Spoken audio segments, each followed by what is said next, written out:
Merci Madame la Présidente, Madame la Ministre, mes chers collègues. Nous abordons aujourd'hui l'examen de la mission Outre-mer qui regroupe les crédits dont dispose le ministère dans la conduite de ses actions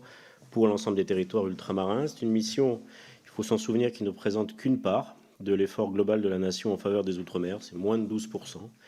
L'effort global, lui, se porte à 22,05 milliards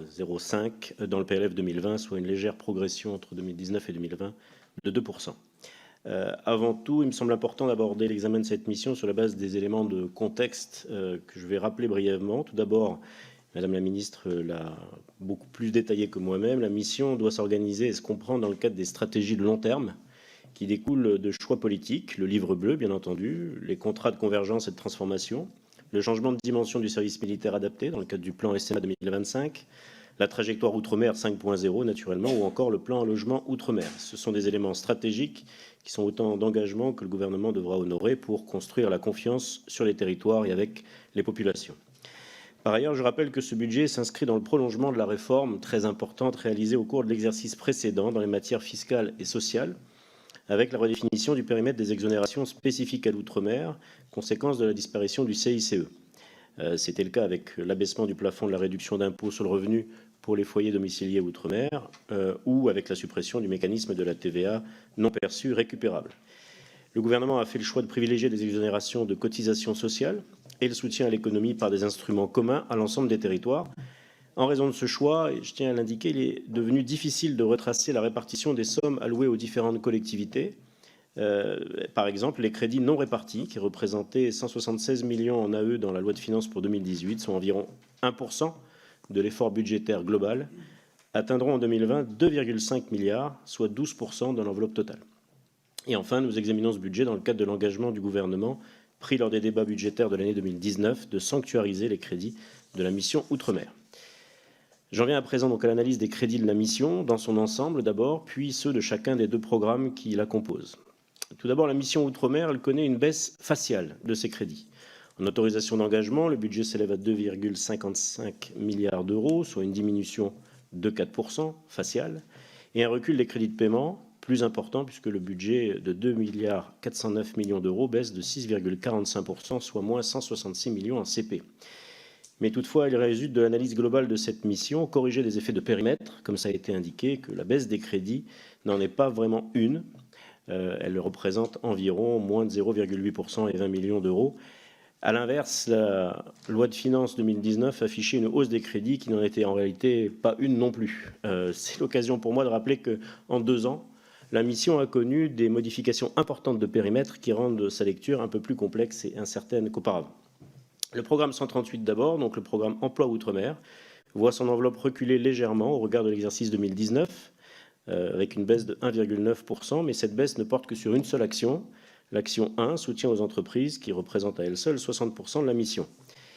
Et sur cette action, ce sont les prévisions de l'ACOS, effectuées en début de l'été, qui indiquent une variation à la baisse du montant total des exonérations de cotisations de l'ordre de 34 millions d'euros au regard de l'exercice précédent. Cette inscription impérative prive les décideurs publics de toute visibilité sur le pilotage du budget de la mission Outre-mer. Je veux vous l'indiquer, mes chers collègues, parce que si un ajustement devait arriver dans le cours de l'année, il faudrait naturellement combler à la hausse les crédits nécessaires en allant les rechercher dans d'autres actions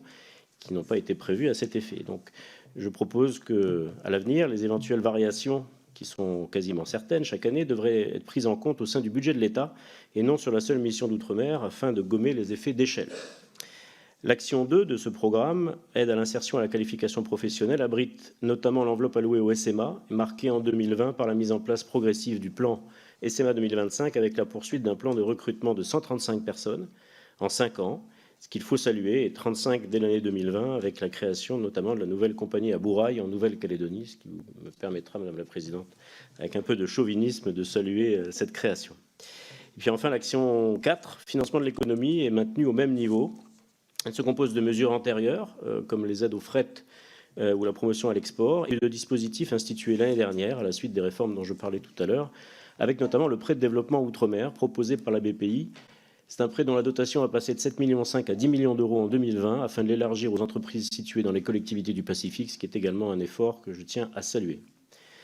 Le programme 123, les conditions de vie outre-mer, deuxième programme de la mission, subit des diminutions de crédit un peu plus importantes, avec moins 8% d'autorisation d'engagement et moins 16% de CP, mais là aussi, les effets de périmètre, c'est-à-dire le retrait de la dotation, du financement de la dotation globale d'autonomie de la Polynésie française sur la mission, la transformation des crédits inscrits au contrat de convergence conclu avec la Guyane le transfert dans la mission cohésion des territoires, la compensation de l'octroi de mer en Guyane, à la hausse cette fois-ci, et puis la fin de l'abondement par la loi de finances du régime de solidarité de la Polynésie française font que la baisse affichée ne serait que de 50 millions, avec, mais Madame la Ministre a déjà répondu à la question que je souhaitais lui poser, 30 millions qui sont portés sur l'action numéro 1 relative au logement, parce qu'il était indiqué, et c'est toujours le cas, que dans le bleu de la mission, dans la mission logement, le gouvernement propose de déplacer, dans le cadre de la loi de finances 2020, une aide à l'accession au logement, ou de la rétablir plus exactement. Et cette baisse donc, des crédits sur la mission Outre-mer sera compensée à due concurrence par la mission logement à hauteur d'une trentaine de millions d'euros. Ce qui fait donc que la baisse des crédits au global n'est que de 20 millions d'euros sur l'ensemble de la mission. 3 actions du programme 123 sont néanmoins impactées à la baisse en raison d'une lecture strictement budgétaire de la sous-consommation des crédits qui sont alloués aux collectivités en 2018 et probablement, je dirais même certainement, en 2019. C'est l'action numéro 2 relative à l'aménagement du territoire, l'action numéro 8 sur le fonds exceptionnel d'investissement et l'action numéro 9 sur l'appui à l'accès au financement bancaire. Là, je tiens à dire que la logique implacable qui consiste à baisser le niveau des CP en fonction de leur taux d'exécution peut bien sûr s'entendre d'un strict point de vue budgétaire, mais je recommanderais bien au gouvernement, au-delà de Madame la Ministre, bien entendu, de faire preuve de la même tolérance que celle qu'on affiche à l'égard de la marge d'erreur de la COS dans ses prévisions. C'est-à-dire que si on tolère de la COS qu'elle se trompe de 30 à 40 ou 50 millions d'euros chaque année, ce serait bien également que les collectivités bénéficient de la même indulgence, d'autant plus que les difficultés sont réelles dans ces territoires et je tiens à signaler qu'à Mayotte et en Guyane, justement, pour accompagner les collectivités, des plateformes d'ingénierie ont été constituées afin d'accompagner justement les collectivités. C'est la même chose dans d'autres territoires et ces difficultés réelles en termes de consommation de crédit ne peuvent pas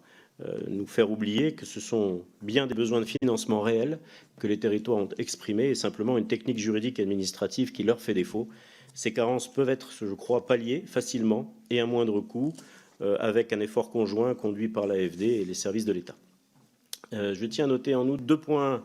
tout à fait positifs au sein des actions 1 et 2 de ce programme. D'abord, l'accompagnement de la mise en place dans chaque territoire d'un observatoire local du logement et de l'habitat et le doublement des crédits alloués au fonctionnement de l'ensemble des observatoires des prix, des marges et des revenus pour 600 000 euros. Ce sont des observatoires, par contre, importants dans l'ensemble des territoires. Un bémol néanmoins sur les crédits alloués à la protection de l'environnement dans cette mission, dont ce n'est pas l'objectif principal, mais qui demeure, selon moi, encore un peu insuffisant. C'est le cas pour l'IFRECOR au sein de l'action numéro 2 et les fonds qui concernent le fonds vert au sein de l'action numéro 9, qui ne sont pas encore à la hauteur des enjeux. J'ai déposé des amendements en ce sens dont nous débattrons tout à l'heure. Et enfin, 2 sujets, Madame la Présidente, Madame la Ministre, que j'ai souhaité mettre en exergue dans le rapport pour avis, la politique de continuité territoriale et l'indemnité temporaire de retraite. Donc quelques mots rapidement sur la politique de continuité territoriale que chacun ici connaît bien, qui est un volet essentiel de l'action de l'État outre-mer. Mais comme cela a été rappelé par plusieurs de nos collègues lors d'un récent rapport remis à la délégation outre-mer, c'est un dispositif qui reste perfectible à plusieurs titres. J'insisterai aujourd'hui rapidement et plus particulièrement sur le nécessaire développement de la continuité intérieure, notamment interil, qui a fait partie des objectifs assignés par la loi EROM, et celui de la liaison vers d'autres destinations plus proches de ces territoires. Le législateur a expressément prévu la possibilité d'une continuité intérieure, mais pour le moment, seule la Guyane en bénéficie. Alors c'est tout à fait bien pour ce territoire, puisqu'il a un faible maillage routier, mais l'État devrait, je le crois, également prévoir d'intervenir en faveur des populations des espaces archipélagiques confrontés à des difficultés comparables, et je pense en particulier à la Polynésie française, à la Nouvelle-Calédonie et à Wallis et Futuna, mais dans une moindre mesure, puisqu'ils ont déjà un accompagnement entre les 2 îles. De même, je considère que la possibilité d'accompagner les résidents ultramarins vers d'autres destinations que l'Europe, dans une politique d'intégration régionale en termes de formation professionnelle, devrait être envisagée pour faciliter les démarches à accomplir et réduire les coûts budgétaires. Sur l'indemnité temporaire de retraite, 2 mots. C'est un dispositif qui a bénéficié à plusieurs pensionnés de l'État pendant un certain temps. Il a conduit le législateur en 2008 à faire le choix de sa mise en extinction progressive. Sur ce choix, rien à dire. Il y a simplement un effet important que je tiens à mettre en exergue, celui à compter du 1er janvier de cette année, 2019,